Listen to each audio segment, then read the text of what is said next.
Welcome, little explorers, hooted Professor Hoot from his branch in a tall, long-leaf pine. I'm going to tell you the story of a very special place called Alabama. Below him, two curious squirrels, Squeaky and Chatter, looked up with wide eyes, ready for an adventure through time. Long, long ago, began Professor Hoot, before there were cities and roads, this land was home to brave Native American tribes like the Creek, the Cherokee, the Choctaw, and the Chickasaw. They built large earthen mounds that reached for the sky, like the one at a place we now call Mound. Then, big ships sailed across the ocean, Professor Hoot continued. Men from a country called Spain, led by an explorer named Hernando de Soto, arrived. They were looking for gold and new lands. After many years and many changes, Alabama became a part of a brand new country, the United States of America. In 1819,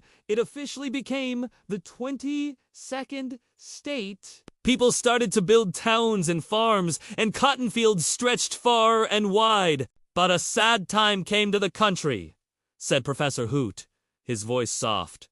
The states argued, and a great civil war began. Alabama was part of the Confederacy. It was a time of great struggle and hardship for many people. After the war, Alabama began to grow in new ways. Instead of just farms, big cities like Birmingham started to grow. They found coal and iron in the earth and built big factories to make steel. They called Birmingham the Magic City because it grew so fast, but not everyone was treated fairly.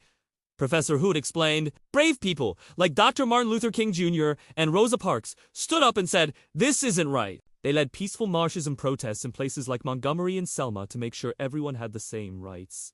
Alabama's cleverness didn't just stay on Earth. In a city called Huntsville, brilliant scientists and engineers built the giant Saturn V rocket. It was this rocket that carried astronauts all the way to the moon. Today, Alabama is a place of beautiful beaches, thick forests, and bustling cities, said Professor Hoot. It's famous for its music, its delicious food, and its friendly people who love to cheer for their favorite football teams. And that, concluded Professor Hoot, is just a small part of the amazing story of Alabama. A story that you are now a part of, too. Squeaky and Chatter chattered excitedly, their minds full of mounds, rockets, and the long, incredible history of their home.